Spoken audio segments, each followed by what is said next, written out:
So this week's episode of MMO Junkie was another very charming episode. It continues on sort of the misunderstandings, but it reveals quite a lot of information about not just our main characters, but also some of those side ones.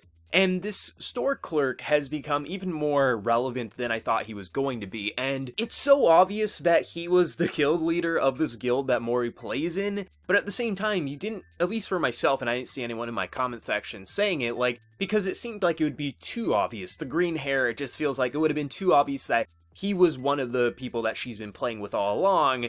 But when you get that reveal, it's almost just like, why didn't I see that coming? Because it obviously always was. So it's very interesting to see that sort of revelation because I wasn't expecting it. I don't think a lot of people were. But it's very nice to see that some of these characters are having more important roles than just one-off characters that are just going to be kind of like love triangles and things like that. Not to mention Sakurai's best friend here. It gets confirmed that no, he wasn't trying to steal away, you know, his best friend's crush. It was quite the opposite. This entire date was so he could be with her. It was just, he was being the ultimate wingman. And I really like how the episode functioned because it clears up a lot of things, but also goes in the direction I think many of us were thinking it was going to go in, that it wasn't going to become some convoluted romance mess, but more so just friends trying to help out friends, and then of course Mori not exactly knowing how to function in normal everyday society. And what I really liked is how Sakurai was trying to come to terms because it seemed too good to be true that the person that he has this amazing relationship with online just so happens to be the girl that he's kind of having a crush on. It's too good to be true. Like,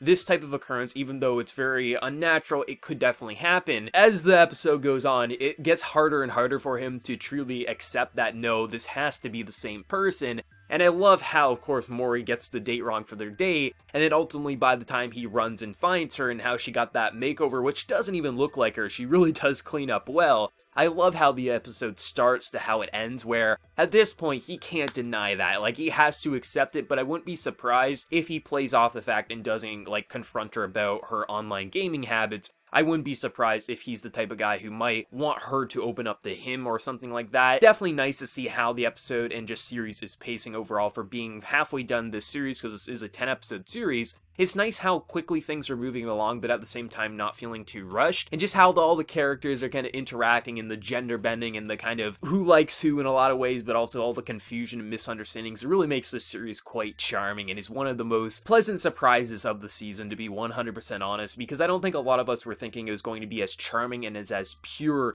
as it was, because we've seen a lot of sort of video game style series and a lot of them have a very tropey base that they play to. It's nice to see a refreshing change in a setting that's been a little overpopulated for a while now, and I just can't wait to see how this date's gonna play out, because obviously, she's not gonna go home. Like, she's probably gonna finish the date, she's gonna be embarrassed, but I think ultimately, it ended up in a good place, and I'm just very excited to see how this is going to go, because if anything, like, I feel like they're not going to reveal that the two know each other in-game just yet, but at the same time, they might go that route because the series has had some unexpected turns.